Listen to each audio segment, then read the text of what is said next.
Hi everybody and welcome back to Save with Jared. I'm Jared and I'm going to be walking you through 5 quick tips on how to save money and reduce your monthly expenses. Firstly, I just want to say thank you so much to everybody for the support on my last video on the budget speech. I just saw this morning it hit 1,000 views on Facebook and YouTube combined. Thanks so much for all the support. That being said, let's get into it.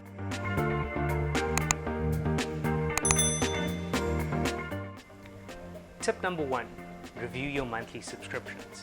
We all have a multitude of debits that come off our account every month for subscriptions that we supposedly need. But do we really? We all have that one debit that comes off each month without fail. Do we even use it? Do we even need it? A couple of the big culprits are DSTV. Nowadays a premium subscription costs you almost 1,000 Rand, if not more. Unless you're an avid sports lover, consider possibly going to fiber and Netflix. It could save you hundreds of rands. Internet packages. Now in my last point you must have said, but Jared, I need an internet connection to stream. Check what package that you're on currently and consider upgrading to fiber. It's available in your area. It could save you hundreds of rands a month. Data and broadband in South Africa is really expensive and among the most in the world. The current availability of fiber has really reduced our data costs dramatically. Consider switching to fiber. Cell phone packages. Are you really on the right plan for your needs?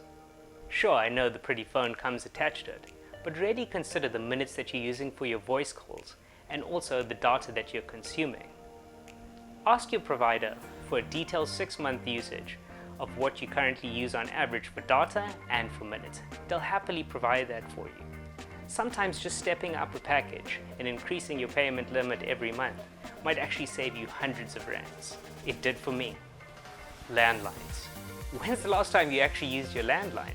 I personally haven't had one for 15 years. Most people still have their lines in place just because of their ADSL costs. That's a really expensive method of internet connection. Consider fiber in your area if it is available to you. If you're not using it, get rid of it. Tip number 2, buying goods in bulk and shopping habits.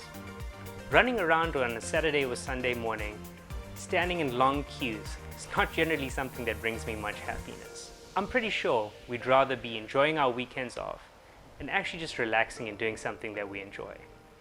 Buying goods for the month up front can sometimes save a lot of time and a lot of money. Here are some things to consider about your shopping habits. Buying the most affordable option. Now, I'm not saying buying the cheapest option.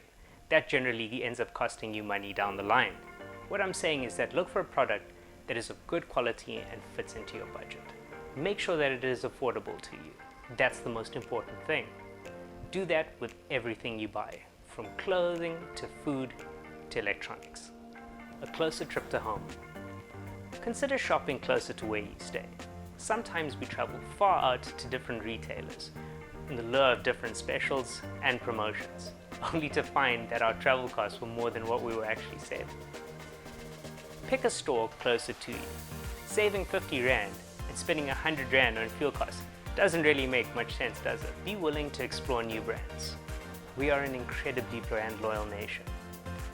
New brands use something called market penetration pricing. This allows them to get a foothold and make their products known when they're coming out. Often you're getting a premium product at a whole lot less.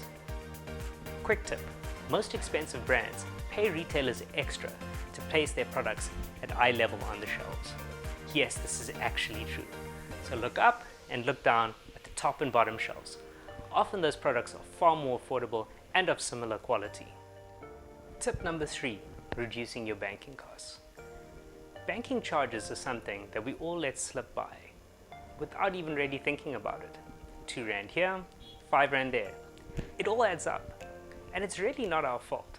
It is incredibly troublesome to try and sift through every week and try to figure out how much you're spending on bank charges.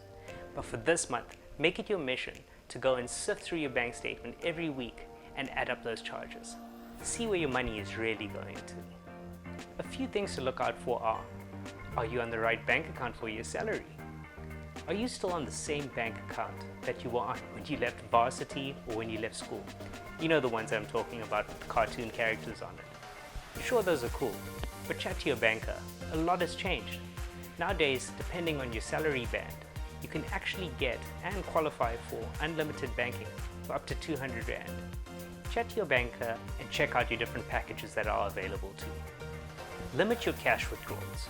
It's no secret that cash withdrawals at the ATM cost an absolute fortune. But did you know that the majority of banks charge a percentage of your transaction as a fee as opposed to a flat rate? Use your free withdrawals that you have every month. At each bank, it's generally between 4 and 5. Once you've used that up, go and withdraw at the supermarket tills. Using your unlimited swipes, it won't cost you a cent. Shop out your bank accounts to other banks. Banks are constantly looking to improve their pricing and being more competitive. Use this to your advantage and check out your options with different banks. Chat to your banker before you switch or your financial advisor. Often there's fine print. Make sure you don't get caught out by any of those. Provided you have a good credit record, you can leverage the banks to your advantage.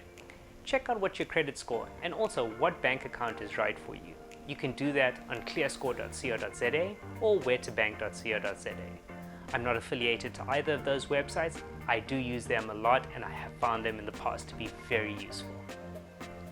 Tip number 4, consolidate your debt. Debt is something that's really difficult to avoid. Debt comes around eventually, unless you have millions in the bank. But remember, there's good debt and there's bad debt. Credit cards, personal loans, and overdrafts. Those are the debts that we have to worry about and prevent us from creating wealth for ourselves. Consolidate all of your credit cards, personal loans, and overdrafts into a maximum one of each. Pick the lowest interest rate of each one and consolidate it into that one. So for example, you have 2 credit cards. One has a 15% interest rate and the other has 21%. Move everything into the one that is 15%. That will give you the lowest interest rate to pay and reduce your debt. Start with whichever line of credit has the highest interest rate. It's really important to tackle the highest interest rate bearing debts that you have first. Remember, one of each. This is going to help you reduce the outstanding debt, the interest charges that you're going to pay, and also help you reduce your admin and service fees duplication when having multiple different accounts and credit facilities. Ask your banker or your financial advisor. They will help you. Tip number 5, shopping out your big purchases. Big purchases come around once in a while, and when they do, we outlay thousands of rands. Whether it's an appliance, a new fridge, or a motor vehicle. In this day of online purchasing, go online and really research the most affordable option for you. Saving money on big purchases often comes with a negative stigma attached. People feel bad for looking for a cheaper price. No, you're not being cheap or being a penny pincher. Our perception is that the wealthy do not do these things, when in actual fact the wealthy are the people who are the most conscious on how they spend their money on big purchases. Don't let your hard-earned money go to waste. Don't be pressured by outside influences or by great salespeople. Take your time and check out your options. I would personally recommend doing all your big purchases online. Often retailers lower their prices online as it frees up the store. Also, you'll have far greater options. If you really want to have a feel of the product, go to a store, check it out, and ask questions. Then come home and order it online. Thanks so much for tuning in. And if you want a little bit more information on all the points we chatted about today in a little bit more depth, go check out my book in the description below. It's linked at the bottom and it's called 10 Tips on How to Save Money. Hit like if you enjoyed this video and consider subscribing if you found this helpful in some way. Share this with as many people as you want if you feel it helps them. Leave me a comment in the section below and let me know what you felt about this video. Till next time, remember, keep saving.